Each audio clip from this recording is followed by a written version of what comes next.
This content is intended for educational and entertainment purposes only. What is up, everybody? Justin Jennings with Jennings Performance Coaching, and today we're going to talk about protein. Are you eating enough protein? Are you eating too much protein? Are you even tracking your protein correctly? So, that is all questions that we're going to answer today. First, let's talk about how much protein you should be eating. So there's a lot of research on this. Um, Old bodybuilding logic was like a lot of protein, uh, 2+ grams per pound. I know, like Milos, he said that he would eat 400 grams of protein, 500 grams of protein sometimes. Seems like an awful lot. Do you need to be eating that much? Probably not. But there's a lot of studies that have also shown that somewhere around 0.8 grams per pound. So if you're, 200 pounds, 160 grams of protein a day, that might be sufficient. Is that sufficient? I would like to see people eating a little bit more. So the sweet spot is probably somewhere between 1 and 1.5 grams per pound. 1.25 is where I sit generally. It's pretty easy to hit that number without really causing any digestive issues or anything like that. And you're going to be more than covered for your protein needs at that 1.25 grams per pound of lean body weight. So that's another thing, pounds of lean body weight.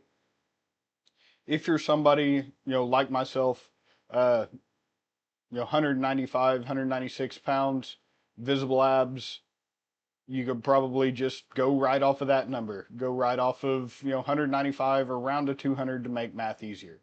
If you're somebody that is 300 pounds and 30-40% body fat, you probably don't need to be eating 300 grams of protein. Now that we've established how much protein we should be eating, so we'll say 1 to 1.5 grams per pound of lean body weight per day. How do you track your protein? So there's an old kind of old school method of tracking protein because we know that a lot of foods contain protein. It's not just meat. It's not just whey, Greek yogurt, that type of stuff. Those are all great protein sources. But if you look at your nutrition labels, you're going to see that things like peanut butter, things like walnuts, rice, bread, pasta, all of these things also have protein. So does that matter? Is there a difference if I eat, 200 grams of protein from chicken today, or if I eat 200 grams of protein from pasta? Do I get the same out of it? Does it matter? The answer is it definitely does matter, and no, you won't get the same out of it. So, the amino acid profile of your protein source is what matters for whether it's a high quality or low quality protein source. Most generally, you'll find your high quality protein sources being animal products, whether that's meat, eggs, dairy, whatever there. And those sources of protein are high in leucine.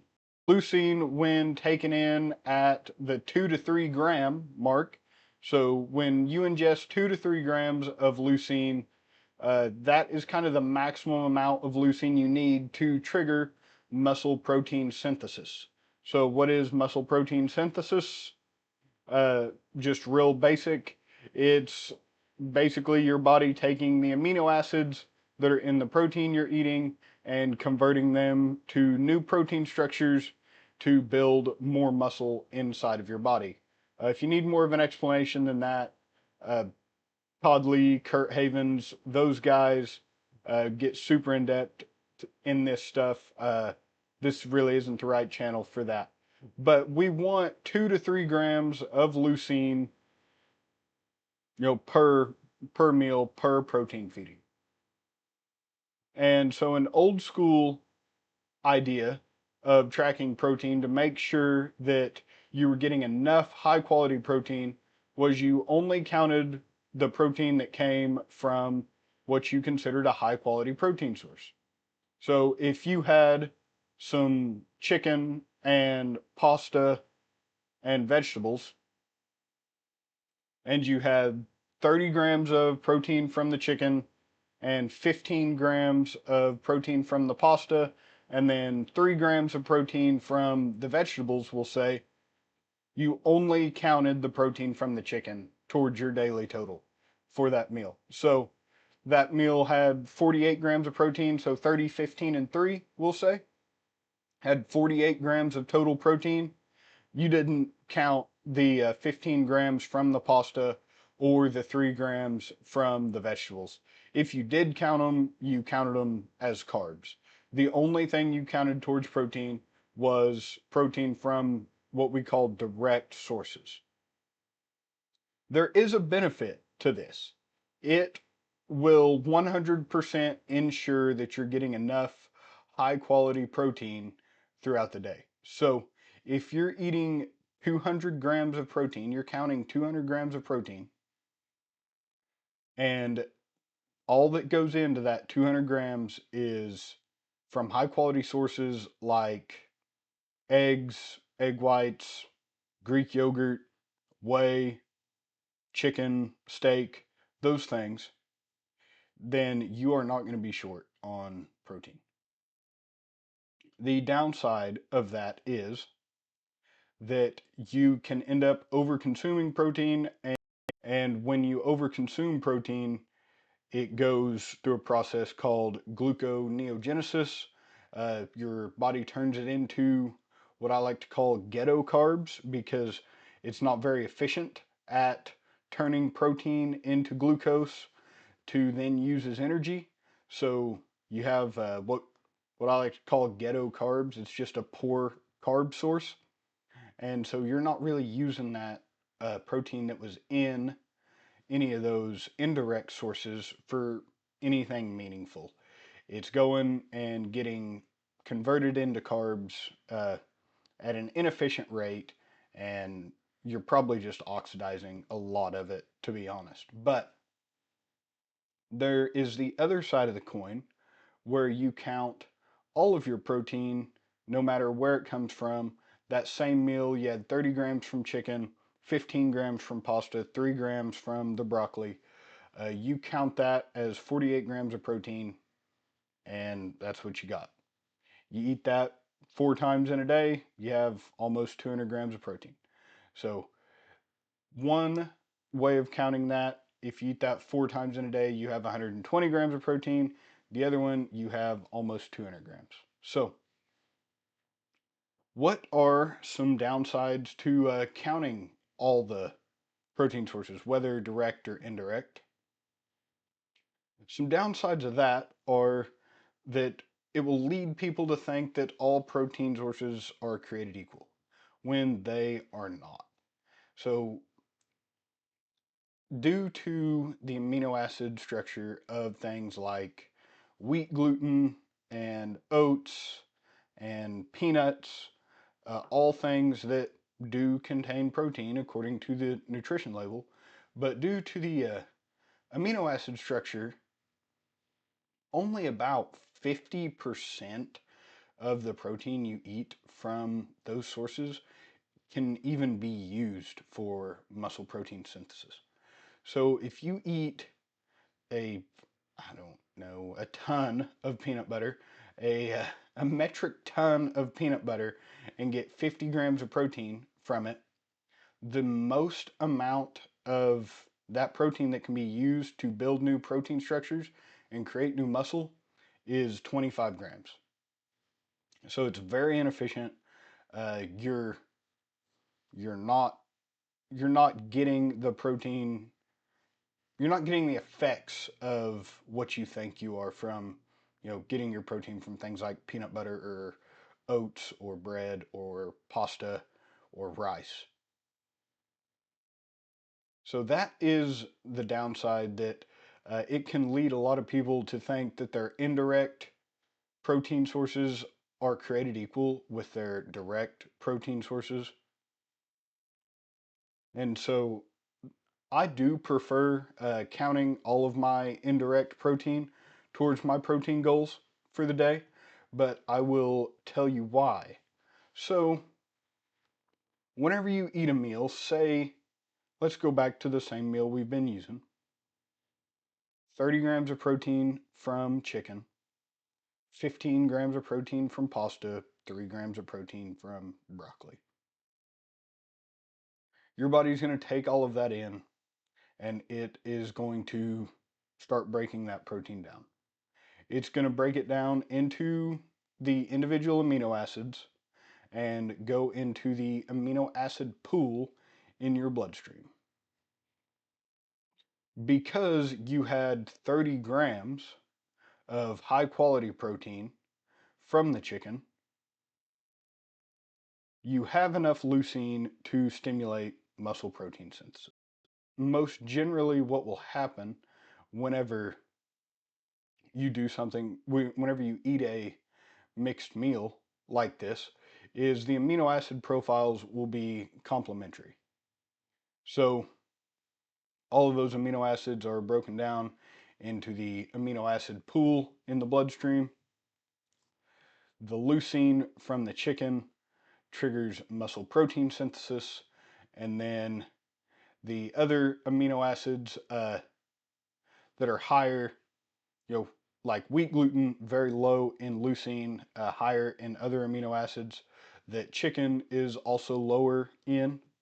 They're complementary to one another, and so all the amino acids go in to the pool. You have plenty of leucine to stimulate muscle protein synthesis, and pretty well all of the amino acids can be used for muscle protein synthesis in this context. So the best answer is kind of somewhere in between the two. We don't need to completely disregard all of the protein that we take in from indirect sources. One of the problems with this is that you'll end up eating so much protein from, both your direct and indirect sources that you'll start to get some digestive issues. So if you're somebody that, you're eating 250 grams of protein and you're only counting it from direct sources, and then you're also eating, you're somebody that needs a lot of food to gain weight, you're eating 700 grams of carbs. Most of that's probably going to be rice, because rice is super easy to put away. But rice has a decent amount of protein in it. Now, rice protein and chicken protein are not created equal, but whenever you eat them in mixed meals, they're complementary. And so it can cause you to just your food volume gets so high, and you can have some digestive issues, and you'll be over consuming protein whenever you do it in this manner. But if you count your direct and your indirect sources as exactly the same, what you can have is somebody that eats a meal of, we'll say, oatmeal, peanut butter, and a couple slices of toast. So you have the wheat gluten, the protein from that, the protein from the peanuts, and the protein from the oats. You may have 20, 30 grams of protein in that meal. You're due to the amino acid profile of those proteins, you're going to be able to use about 15 grams of protein to actually go towards creating new protein structures. So the best way to do it is right in the middle, and this is how I do it, and this is how I suggest that my clients do it. We're going to track all of our protein from direct and indirect sources, but each of our meals is going to have the protein centered around a direct source. So we're going to be wanting to get about 30 grams of protein from a direct source every meal, whether that's eggs, meat, dairy of some sort, uh, you know, whey even. Whey is very high in leucine content. Uh, one scoop of whey, which is generally like a 35-gram scoop, has 25 grams of protein. That has the maximum amount of leucine that you need to trigger muscle protein synthesis. So we're looking, somewhere between 25 and 40 grams of protein per meal from a direct source, and then everything else is just extra on top of that. So, what, like myself, I eat 225 grams of protein a day. I eat, 5 meals a day. From a direct source, I'm getting roughly somewhere between like 150 to 190-ish grams of protein from direct sources per day. That comes out to be, right about that, zero point 0.8 to 1 pound of lean body weight, with, if I only count my direct protein sources. But whenever you count all the protein from all the rice, the pasta, the wheat, all of that stuff on top of it, it comes out to be quite a bit higher. So about 1.25 grams per pound there. So that is all about protein from me, how you should track your protein, how much you should take in. We could get deeper into like different amino acid profiles and all of that. Soy protein, pea protein, actually both have pretty decent amino acid profiles. So if you're somebody who doesn't tolerate dairy and you need some vegan protein powder, soy or pea isolate is a really good protein source there. It has a pretty good amino acid profile. But my recommendation for you guys is track all of your protein from direct and indirect sources, but make sure every meal contains a large bolus of a high quality protein source, something that's going to give you 2 to 3 grams of leucine per feeding there. Don't get all your protein from peanut butter and oats and wheat bread or tortillas or whatever, but also it's not necessary to just count only the protein sources that come from high quality direct sources. So let me know what you guys think. Guys have any questions about this, go ahead, drop a comment. Remember, like and subscribe. All of my links are in the description down below. Use my code with Type Nutrition for 20% off your protein. So they have a great selection of their whey blend, isolate, of course, mass gainer, meal replacement. All of your protein needs can be taken care of over there. So go ahead, use my code down in the description, like, subscribe, leave a comment, let me know if I missed anything, let me know if you disagree, agree, but until next time guys, thanks for watching.